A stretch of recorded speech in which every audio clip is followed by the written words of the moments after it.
Good morning, welcome back to another mini blog. সেদিন দিনটা ছিল জন্মাষ্টমী। দিদির বাড়িতে খুব সুন্দর করে জন্মাষ্টমী পুজো হয়। আর এই যে দিদির ঠাকুর ঘর, আর আমাদের বাড়ির সব থেকে বড় সদস্যটা লাফাঝাপি করছে। এইখানে কাটাকুটি ভাজাভুজি সব প্রিপারেশন হচ্ছিল। এই যে তিনি আবার এসছেন, এসে বিভিন্ন অঙ্গভঙ্গি করছে, আমাকে আর জয়কে দেখাচ্ছে দুষ্টুমি যত। যাই হোক, তারপরে এইখানে 56 ভোগ তৈরি হয়ে গেছে। দিদি কানাইকে 56 ভোগ দিয়ে পুজো দেয়। তারপর প্রায় 12টা সাড়ে 12টা নাগাদ ঠাকুর মশাই আসলো, সে পুজো শুরু করলেন। এখানে হোম যজ্ঞ হচ্ছে। কি সুন্দর লাগছে না, ঠাকুর ঘরটা অপূর্ব লাগছে। তারপর পুজো শেষ হলো, খুব সুন্দর করে পুজো হলো।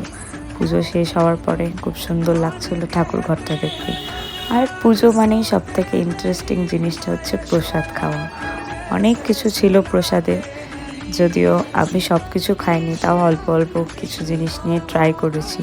এখানে ছিল পোলাও, ফ্রাইড রাইস, খিচুড়ি, একটা সবজি, আলুর দম, অনেক কিছুই।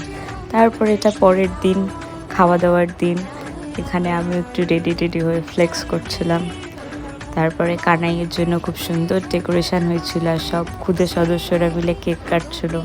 ওই যে দেখা যায় আমাদের ছোটবাবুকে খুব সুন্দর সাজিয়েছিল। দিদির না, অনেকগুলো কানাই আর গোপাল আছে, 3টে ছোট গোপাল আর বড় কানাই আর রাধামা।